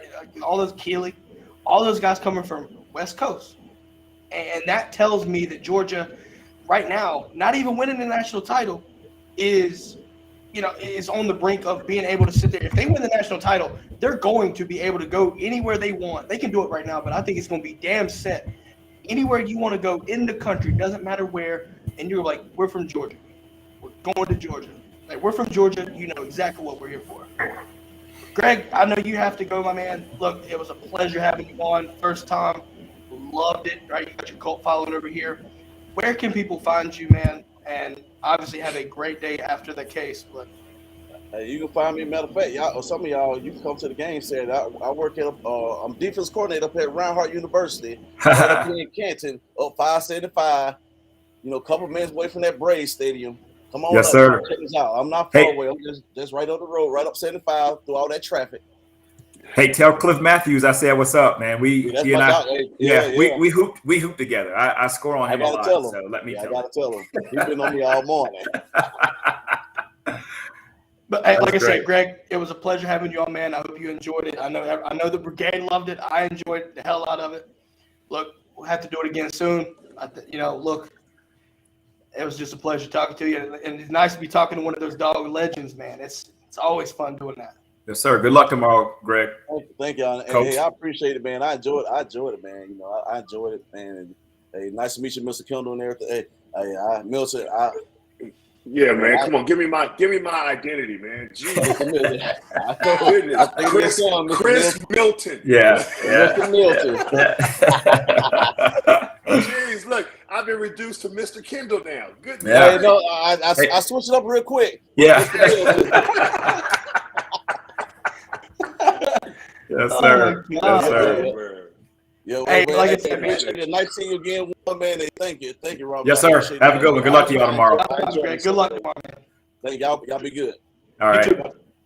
Hey, Chris, don't worry about that. You know, my son has won a couple of state championships, and they call me Mr. Ashton, so I don't even have an identity. I'm just Ashton's dad. So I'm. That's what it is. Hey, you Kendall Milton's dad. Yeah, exactly. Yeah, I get that a lot. Yeah. Right now, that's my son, bro. I just thought of something, guys. I have a question. It's ironic. You ready for this? It's ironic. Juan, your son, is playing in Beaufort, and he's going to Stanford. Yep. While Kendall came from California close to play at Georgia. Yeah. Oh wow. How crazy is that shit? That is a crazy situation. Yeah, I mean, same thing where, you know, I joke with him. I said, hey, JT came all the way across the country to play at Georgia, and now you're going all the way to go play in California. So that's a pretty cool deal. That's pretty tight. I literally was sitting there thinking about it. I was like, wait, Ashton's committed to Stanford. Yeah. Kendall's at Georgia. Yeah. It's just all click. But Chris, you know, it's the funniest thing because I thought the same thing where, you know, he's getting recruited out there, and even going out there when we took the unofficial visit, I said, there's no way he's going to want to go across the country and play. I'm not even worried, but I want to go to see the Golden Gate Bridge and all that. So we'll go out there and have a good time. I stepped on that campus, and I was almost like, I'm going to make the decision for you, buddy. You're coming out here to Stanford. And if I have to get my belt out, I'm gonna have to get my belt out. But you're gonna make it out here. And you know, and he just fell in love with the program, fell in love with the coaches, and all that. So, you know, it's, you know, as parents, we're thinking there's no way that this is gonna happen. And all of a sudden, you know, there's something there at Stanford. They're you know, on the verge of something special that he just wants to be a part of. And I love the story that you just talked about with Kendall. You know, I think our kids have more of a feel for it than we would ever understand. And the fact that he made that decision, you know, makes Dogs fans happy. We love to see your son going out there playing, giving it all he has. And so, you know, we are thankful that he saw what maybe you did not see, or other people, his friends or coaches and all that, you know, may not have seen. And now he can look and tell everybody, hey, you know what, I'm on the verge of winning a national championship, and it's a big one. This is going to be a big one. You know, and I think one of the things was, you know, I think, and you as a father, I'm sure you can attest to a lot of this. So that's why it's kind of cool having two parents on right now. You talk to a lot of people, and they think that the parents are moving the puppet strings. Like, we're sitting at home and we're telling, nah, you going here and you going here. That's not how it was at all. Kendall, if anybody ever had a chance to hear him talk or interacted with him, Kendall is like an old dude. He's like an old black man from Louisiana. This dude this dude awesome. Been here. He didn't been here before. You know what I mean? So we give him a lot of freedom in his decision making, and so it was just the same as this. So just a cool little story. The way we finally decided that he was coming to Georgia was we all met in the kitchen. And it was the morning where he was going to decide. And, you know, we said, all right, Kendall, have you decided where you're going to school? Because once he said his final, we said, all right, you need to decide. You need to pray on it, and you need to see what God puts in your heart, and then we'll come back. And so that morning, we all woke up, went to the kitchen, and said, Kendall, have you decided where you want to go? He said, yeah, I have. I said, okay, this is what Mom and I are going to do. We're going to text you right now. You're not going to open the text message up. I'm going to text you where I think you should go. Mom is going to text you where she thinks you could go. But you're going to tell us first where you want to go and why. So his answer was, I want to go to Georgia. And he gave us a list. And sure enough, he opened his text up, and I said Georgia. Mom said Georgia. That's awesome. So that That's was a cool little just experience to be able to go on. But my whole thing was my boys, they stay on my head.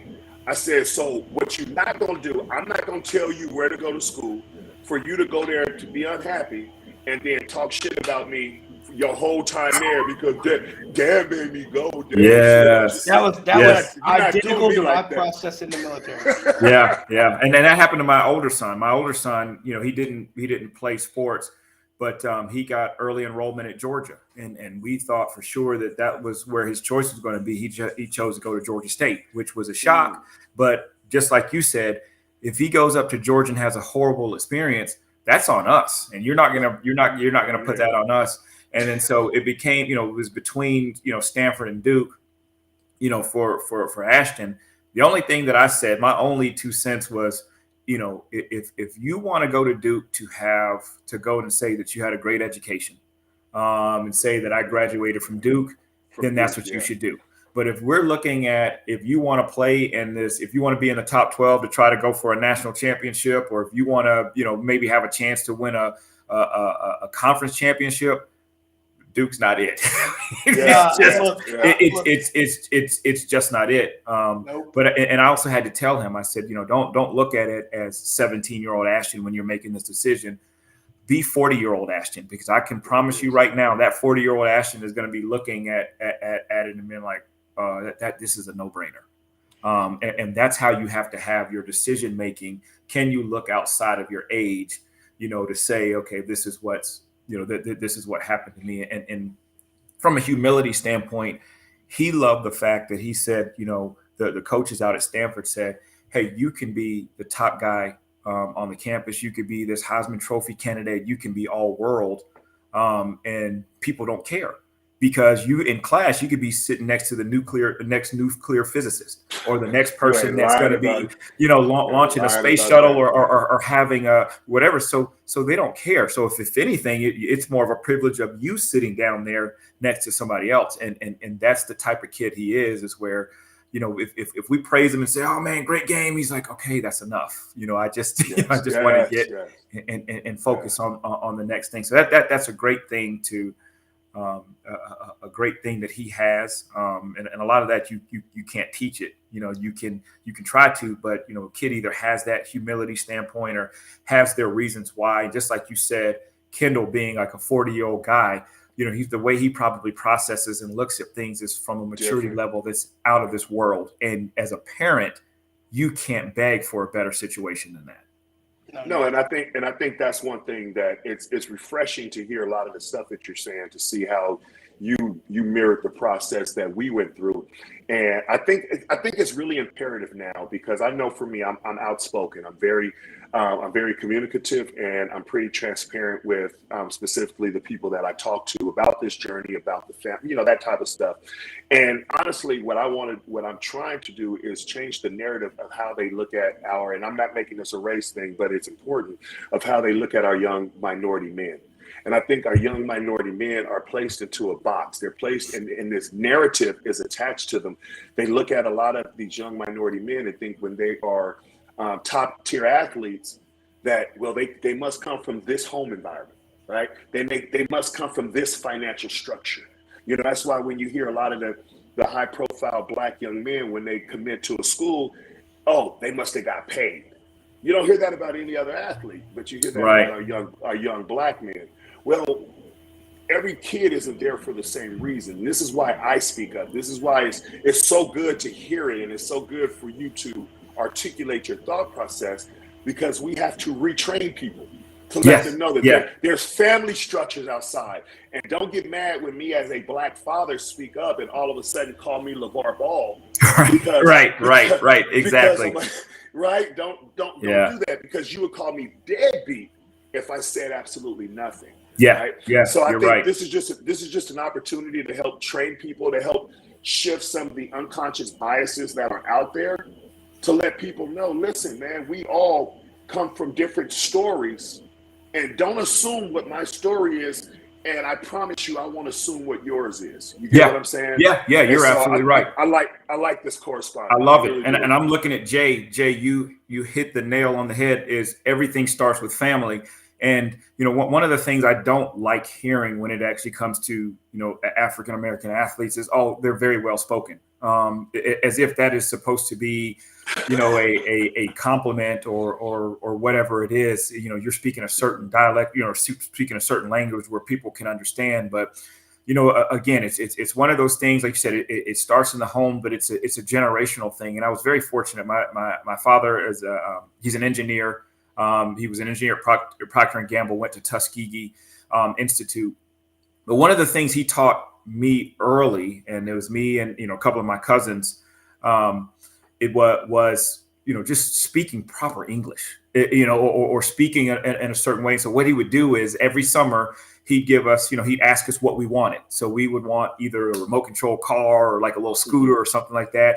So he would put in a bank, a little account. This is the money that you're going to get for that. Every time you speak incorrectly, if you say the ain'ts and if you don't use words or you speak words that you don't know the meaning of, when I ask you, I'm going to take money away from you. Mm-hmm, and he's like, you can't not talk. You have to talk so that you're able to communicate, when you're in any situation, talking to anyone. And so that was always something that was great for me, that I made sure that I taught in my own home.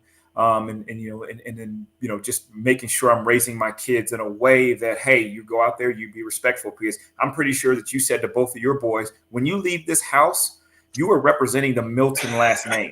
So just so you know, this is who you are. And so, I've definitely been blessed. My older son is he's doing a 2-year program to be an anesthesiologist assistant. Wow. I've got a son that's going to Stanford. My daughter is 13 years old. She's in middle school right now, but it starts in the home. It starts in the family. And, what you've done with your, with your sons, Fresno State, great college, Georgia, great college. It's just awesome to say that you have kids that are graduates, and the ones that's, going on. And then of course you talk about, your son getting into the real estate and just getting into something that he has a passion for. Again, that starts early. You have, hey, set goals. Set goals on what you want to do. Where do you see yourself in the future, outside of wanting to be a football player? Wanting to be, like you said, a top athlete. They come from this home, or they come from this, or money, or whatever, and they're only seeking one thing. So I love your story. I absolutely love it. I think the changing in the way that I parented are the parent that I became. I can't say that I always was like that, but the parent that I became a lot more transparent with my boys. I think a lot of dads specifically, we want to be this superhero at home, and we carry this persona that we are without fault, or if we are with fault, we sugarcoat it so we don't look as bad.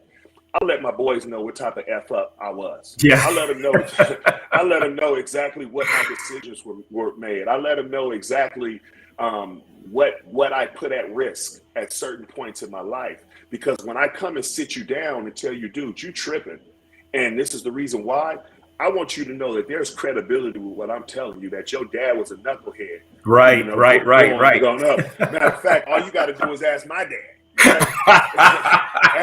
Ask your granddaddy what I took, you know what I mean? So I think the transparency is what really shifted my kids' thought process, because then they knew, okay, my dad with the shit, I can talk to my dad.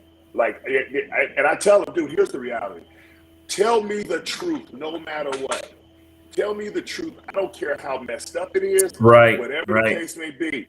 Just don't let me get surprised. We'll work it out together. Just don't let me get surprised. Love it. And I thank God that my kids have been true to that. So I think for me, that's what made the difference in the way that I parented. That's why I ride with my kids to this day, and I go to war for my kids. I tell people, you can talk shit about my kids if you want to, but I got bail money. Right. I know an open man is a misdemeanor. When I close this up, this is a felony. Right. That is. that is, and I agree with with Joel. This was an awesome show. I love your humility. I mean, you've got a great son. You can go and say, my son this, and beat your chest and all of that. But again, even what you're talking is true. You're showing your vulnerability right now on a podcast. Just talking about the different things that you're going through. And to me, this is what the military is about. This, obviously you served, and I tell people, when you talk about military, I mean, and I'll ask you this, Chris. Do you know any of the people here in Beaufort that you served for? No, I don't. Probably not. Do you know any of the people in South Carolina that you served for? So for you to lay your life on the line to serve for people that you never met, you may never ever meet, that takes a special person. And so when I truly say thank you for your service to you and to Robert, thank you guys for your service, because there are people that you will never ever meet, but you guys went over and risked your lives. And just like the Bible says, there's nothing greater, than a friend that is willing to lay down his life, for his friends. And you guys are exemplary in everything that you do. And those things translate. It looks, I look at your story and everything, military wise, as this Georgia defense. These brothers, they love each other. They lay, proverbially. I'm like you, Robert. Today I can't even get it out. But their lives on the line, lives on the line for their brothers. And that's what I love about this Georgia team. I love this Georgia team. They're special, and the fact that I'm pretty sure that when you just talked about Kendall being in that leadership role, he has a huge part in what's going on, and he's the reason for the shift in this Georgia team. And he's, one of the reasons why we are all so excited about, what's going on. Yeah. No doubt. Hey, so, the funny thing is, and Chris, when you came in, obviously, Juan, you talked about, laying your life on the line for people you don't know. Now, regardless, if you're in the military, you do this. However, I do want to make sure that if you're not familiar with military service, right now we're in a situation where it's voluntary. And, I want to make sure that people that join the military through a draft, I want to make sure that you're, you're thanked as well, because you embraced the suck. I did mine willingly. You did yours forcefully. Yep. So the fact that you did your service by force when you didn't want to fucking do it, I give you more props to anybody that did it willingly, because you did it when you didn't want to, right? I wanted to do it. I have my reasons, and we can talk about that in just a second, but I had my reasons. Chris, were you a draftee, or were you a voluntary guy? I was a voluntary guy. Kind of the same thing. Had my reasons at that certain time in my life, and that was a decision that I made because of doors that I closed on myself. But it's crazy. This last week, my grandmother had a stroke, and so I had an opportunity to go and spend a week with the family. And my dad and I spent a lot of time together, and it was really cool because we had a really good conversation, man. My dad served in Vietnam, did a tour over there during the war and everything. And I asked him, I said, okay, you're from Alabama. What made you come to California and join the Air Force, man? Like, what made you decide? I had no idea, man, until a week ago. He told me, he said, well, I went in because I knew my number was coming up. I said, well, what do you mean? He said, well, everybody had a number, and they would constantly let you know what number they were on. And I knew my number was coming up. So rather than just wait for them to come scoop me up, I just said, you know what? Let me just go ahead and get this thing started. And I was like, damn, Dad, I had no idea. And I don't know why, but that shit hit different than just him going down to meth voluntarily, taking the oath and say, I want to be a soldier. Like, that shit hit different to know my pops watching the news and he find out that they on number 700 and he's 706, right? And so that's why, I'm not going to lie to you, man. That's why I have a disdain. I have a disdain for people who politicize our military. I have a disdain for people who throw the word patriot out. I have a disdain for people who join militias and walk around in fatigues and all this other type of stuff, but haven't been brave or man enough to take this oath, right? I have a problem with that. We donate money to political campaigns, but yet we'll pass disabled veterans that are on the corner out and with starvation and mental health issues. Our priorities are screwed up, and we scream and celebrate things that fit our agenda. Amen. And that pisses me off. And I've gotten to the point is, don't tell me how much you love your country until you show me a DD 214. That's all I'm going to ask. I want to see your DD 14, and then you can show me how much you love your country. And the only reason I take that hard approach is the way people try to take the military, the way people try to speak for vets, the way people tell you what the vets. I'm 80% disabled. I'm 80% disabled, right? I don't tell everybody that. Now I guess I told everybody. But the thing is though, as vets, we go through stuff. We've gone through stuff. Do you really care, or do you only care because it fits your agenda today? That's what upsets me about this whole politicized viewpoint of how we do our military and how just this country as a whole has become. And I'm sorry, that's my soapbox. That's my soapbox. But preach. Preach. It is what it is, man. Yeah, preach, man. Preach. Preach. Yeah. You're right. Again, that's you being vulnerable, you know, and that's, I think, a lot of times is what we need, is people being vulnerable and just being honest. And I appreciate, you know, I definitely appreciate that, and I appreciate you. And then for me to sit there and really put in any input and say things about the military and you know and all that would be it would just be crazy. Except for, you know what? Thank you. How about that? You know? Yeah, I'm with, you know, the funny thing is I'm with Chris, right? You look, Chris, you probably know this. There's a significance to the number 22. Do you know what that number signifies in regards to the military? That's a suicide. 22 a day. Yep. 22 a day. Dude, I just got goosebumps over my body. Same.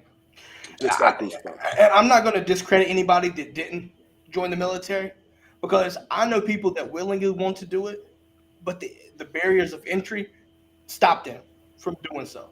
So I'm not going to discredit anybody that doesn't do it, because like I said, there's people out here that want to do this willingly, and I respect the hell out of that.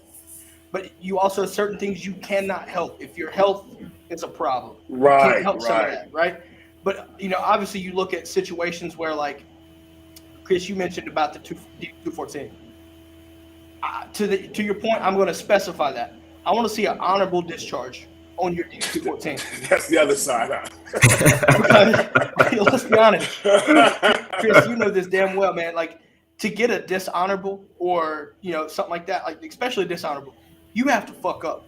Like, it's just bad. You have to completely fuck it up to get out on a dishonorable. But, you know, look at this right here, though, right? You know, and I try to stay out of politics. I felt like when I was in the military, I was in the middle of it because you saw sequestration, you heard about it in the news. You know, you feel like, for me being like super low enlisted, I felt as if I was a scapegoat at times, and I don't want to feel like that because I'm doing what I'm doing willingly for other people to sit there and try to bash me. But at the end of the day, I understood it isn't about me; it's about everything else. It's more than me. And I think that's a general concept that, you know, folks in the military understand. And I think, you know, relating this into football, your team mentality tells you that, right? Be a part of something bigger than yourself. You know, for me, you know, I'll kind of go on a soapbox tangent here for a second, Chris. You know, when I joined in 2010, I wanted out of high school, right? I wanted to go in, well, not really. I guess for me, like, I joined in out of, like, desperation almost because of the recession at the time. Y'all probably know what I'm talking about. The Great Recession back in 07, 08, whatever. But, you know, there were no jobs for me to go out here and try to get. I wanted to go to school faster than the financial aid situation wasn't going to work. You know, bills don't stop, right? Bills don't stop. So you got to do what you got to do. And to one thing here, I look at it this way. Everybody joins for a reason, and it's okay to have different reasons. Mm-hmm. Everybody's got their own reason for joining.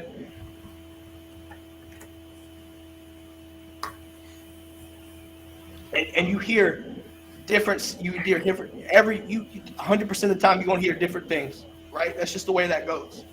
You know, for me, it was a job, and it was money, and it was education.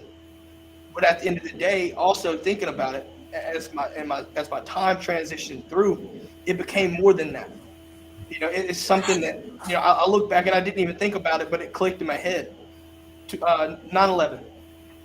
I was in 5th grade, and I remember getting out of school early because I didn't know what was going on. We just knew that the teachers were freaking out.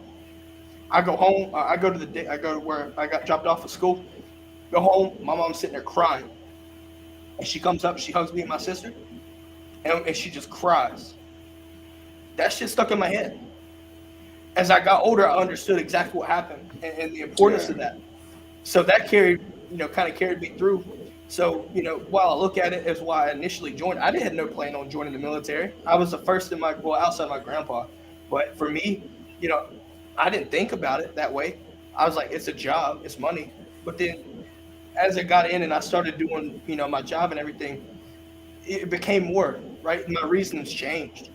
You know, so you understand your concept. And Chris, I don't know if you ever deployed, but if you ever deployed, if anybody in here is ever deployed or listening, you understand, because when you're stateside and you're not deployed, you know, you think one thing and you wonder if what you're doing is meaningful.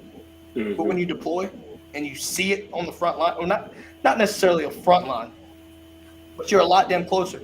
And, you know, depending on your job in the military, you see your job and the purpose that it has, blatant purpose, it means more to you. So for me, my deployment, when I only had one, my deployment showed me my purpose and why I did what I did.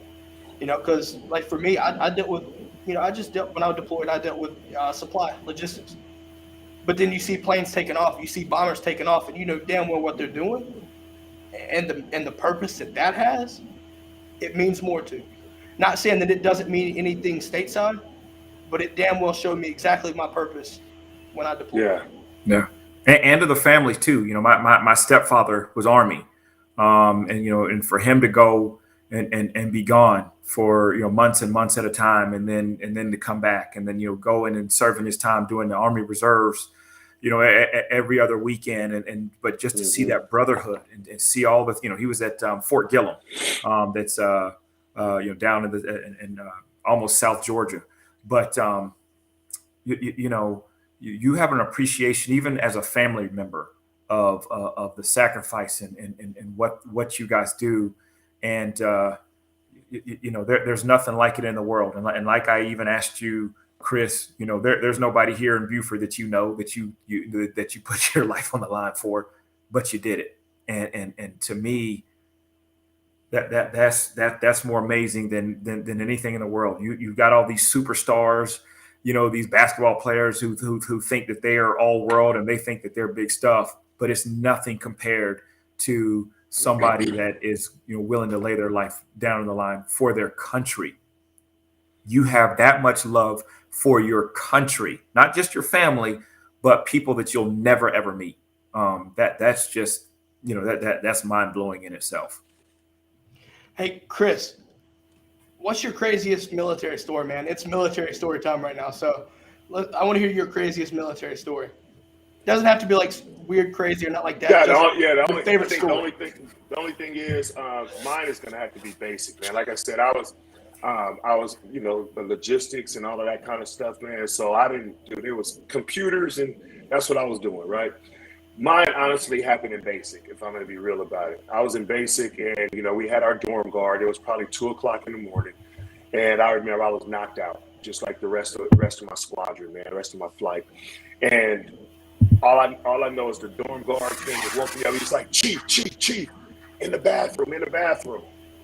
Got up, ran to the bathroom. Man, there was a dude laying in the middle of the floor, wrist slit inside the bathroom. Trying to commit suicide in basic. And I tell you what, it was crazy, man, because I didn't think about the fact that it was a white boy on the floor. I didn't think about the fact that he was from a different side of the country than me. I didn't think about none of that. I just saw a dude on the floor covered in blood, and I'm like, dude, you're not finna die in here on me, partner. Yeah. You're not leaving me with this visual for the rest of my life. You know what I mean? Like, you're not doing that to me. So man, hey, so we did what we needed to do, get him out of there, get him set up, got him out of there. What was pretty effed up was he thought he was just going to be able to go home if he didn't kill himself, but now he had to spend all that time in psych. Yep, 319. Bro, so that for me, that was my craziest time. Other than the times where we traveled to the different military bases, and I'm dunking on those Marines, dunking on those Navy boys. Yes, sir. Yes, sir.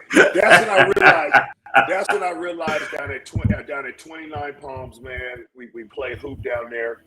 Went down there and I poked on this dude. I was a hooper. That's what's funny. People see my size now. I was actually a hooper, man. I was jumping out the gym.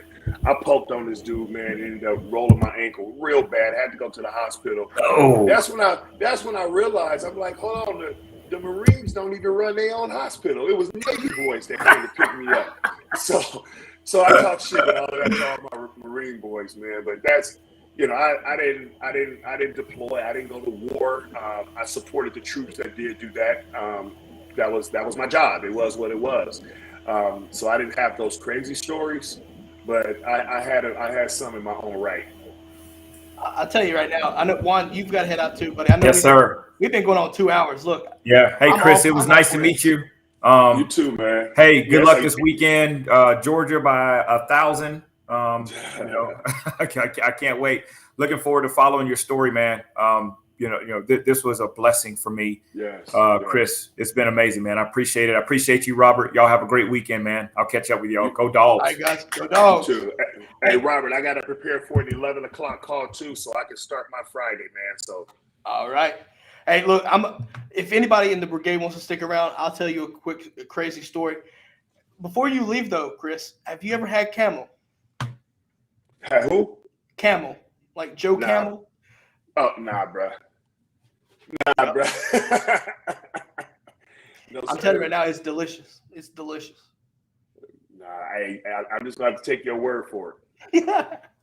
Hey, look, before you head out there, man, I do want to give you a chance to let people know where they can find you, and reach out to you and things like that. Hey, I'm just on Twitter, man. At Father of Ballers. I always tell people, man, I'm a dude first that just happens to have kids that play. I love interacting with people. I'm a fan of the game, and I'm a fan of people, man. So if you want to tap in, if you want to have difficult conversations and some good answers and all of that kind of stuff, man, tap in with me and, hey, talk to me. I definitely talk back. I know we've done that in the past, and, and I'm sure, obviously, want to make sure that everybody's aware. Look, it's not just Kendall Milton. There's more to it. Obviously, Kendall is a big part of why Dog Nation is, familiar with yourself and the family. But, there's more to it. So if you have anything and you want to talk to Chris, look, Chris is going to talk to you about anything, and he's going to keep it as real as he can with you. I know from experience. So, look, if you have questions, I'm sure he won't mind. So, hey, but look. No, for real, yeah. I do want to thank you. Obviously, thank you for your service, from one vet to another. I don't think a lot of vets do that to each other because we hear it so much. Yeah. You start to tone it out. But I do want to say thank you for your service. Obviously, you got me to a situation doing it before me. So, like I said, dude, thank you for your service there. But look, I hope you have a great day, great weekend. Go enjoy the game. Are you going to be in California? You're going to be in Georgia? Yeah. No, I'm here in California. Kendall's mom flew out there. As a matter of fact, she's on her way to Athens right now. So gotcha. He'll have a representative there regardless. I'll probably make the trip in a week or two. Copy that. All right. Yeah. Look, like I said, it was a pleasure having you on. I know it's been a long time coming, but I'm glad to have you on. It was a pleasure. Yes, sir. I look forward to do it again. Have a great weekend, and I'll catch you around, buddy. You too. Thank you for your service, and go Dogs. Appreciate you guys. Dogs. Go Dogs. All right, baby. I'm in. All right, guys. That is all for this portion of the podcast. Make sure if you're watching, stick around. I'll do a quick Q&A. Doesn't matter if it's military or football related. Stick around. We'll talk about that right there. For this episode, and like I said, Veterans Day episode, have a great weekend. Looking forward to Georgia whipping the shit out of those Missouri Tigers. And go Dogs. This is the DGD podcast. Go Dogs.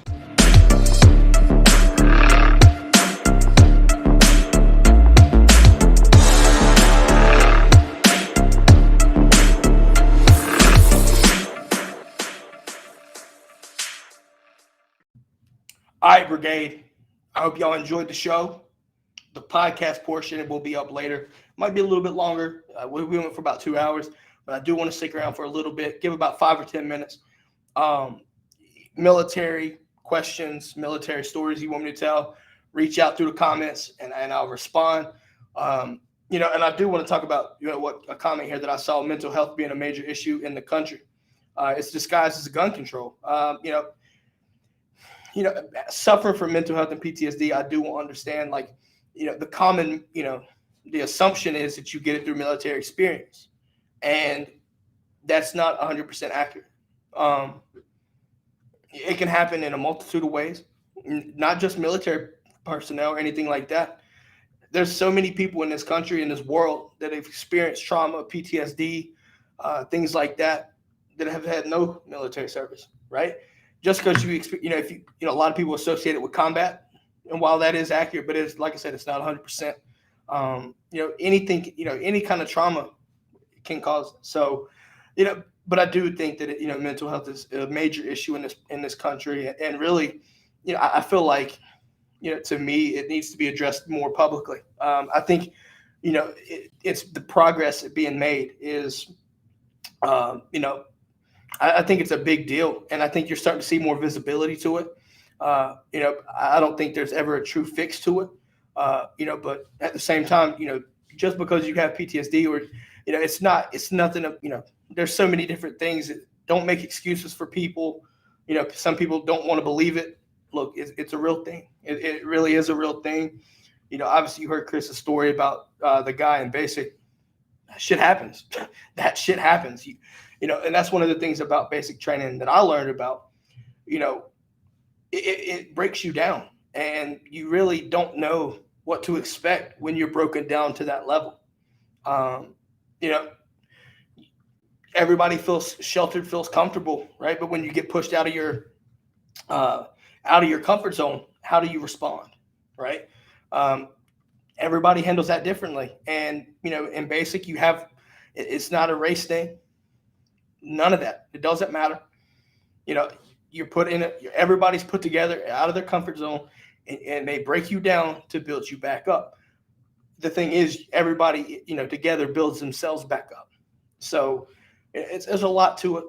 I enjoyed my military service. Jay, I think I get your point.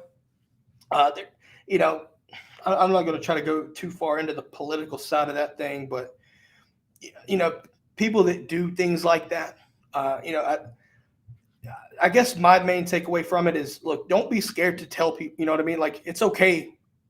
It's okay to be, to go out and voice this, right? It's okay to go get help. I really don't like thinking about people that feel scared that they're going to be judged, scared that they're, things like this. So they have to hide it and conceal it. I'm not saying go put yourself out there and say with a neon sign that says, "Hi, I have mental issues," right? But it's okay to have a problem, and it's okay to go get help, right? You don't have to do it on your own, not at all. I wouldn't expect anyone to try to figure it out on their own, because it's too hard. When you get into a situation where you can't do it on your own, understand that help's there, and there's resources. There's a lot more resources now than there have been in the past. Utilize it, right? Don't be scared. Utilize it. Understand that it's okay to have a problem. Let's work it out, right? I'm always an advocate for somebody. If you're depressed, things like that, I'm always going to be an advocate to reach out and talk to you and try to help you through it, right? Understanding that it's not easy. If it was easy, you know what I mean? Like, it's okay to have a problem. So, obviously, anybody listening, if you have problems like that, look, understand that it's okay. I'm not going to judge you. I'm not. I understand. I know better than that. But it's okay to go get help too. Understand your resources. There's things out there that you can do. Don't feel like you're alone. Don't feel like there's no route to go. Right? 22 veteran suicides is insane, and it's not publicized enough because it needs to be addressed. Let's see. Now, I think, let's see. problem is with permanent record. Doctors use that report to government. They want to know how much you drink daily.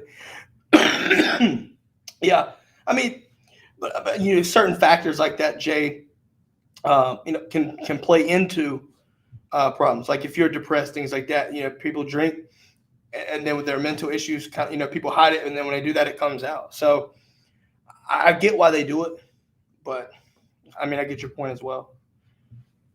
I think, let's see here. No, I do think that one of the fun things, kind of switch it up a little bit here, sticking military though. I know I mentioned before we ended the podcast portion how I had camel, and when I deployed, that was when that happened. I'm telling you right now, guys, shit was delicious. You can call me crazy because I had a lot of people look at me like I was stupid and crazy, but this shit was good. It was really good. But I think that might be it. We've gone on for 2 hours, like legitimately 2 hours. So I think we're going to wrap it up. And I hope everybody enjoyed the show. First off, I hope everybody enjoyed the show. Look, make sure wherever you're watching, like, subscribe. If you listen to the podcast, make sure you follow, subscribe, whatever it is, your platform. Check out DGDpodcast.com.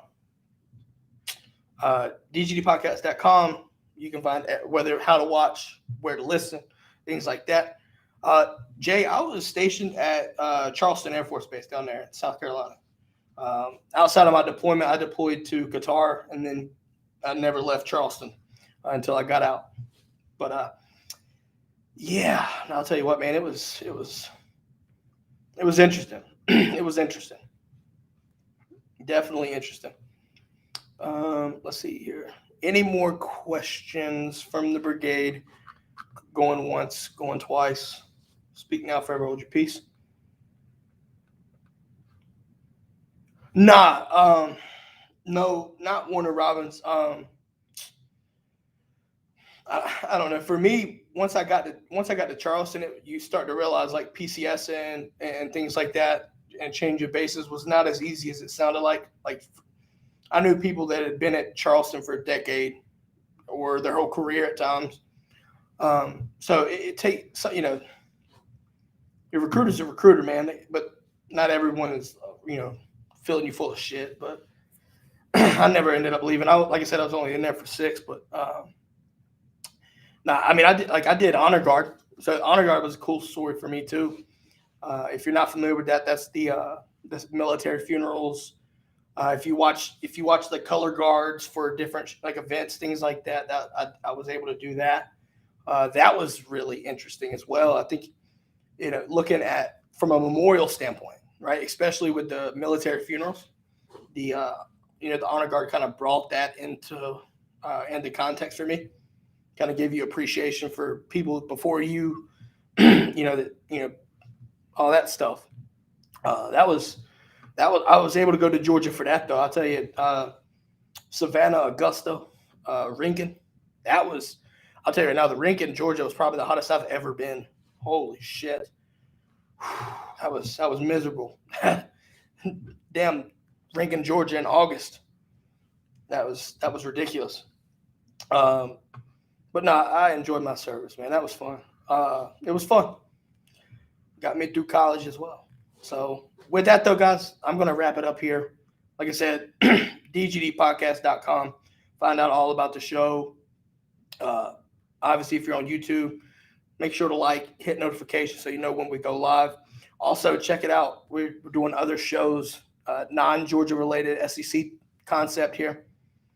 You'll be seeing those on the channels as well. So tune in and have fun. Listen to those guys. Positively Ole Miss, One Team, One Podcast, Crimea River, just to name a few. We'll be pairing with them. I think One Team as well. We're starting to see these guys, multiple platforms coming in. So like I said, I want to thank out One On Top Sports for the network in there. And for that being said, though, guys, Missouri, no shows next Thursday or Friday. We'll come back the following Thursday, and we're going to talk about Tennessee and Missouri. We're going to cover both on that review. But for now, Go Dogs. Enjoy y'all's weekends. Hope y'all have fun at the Braves parade. Go Dogs.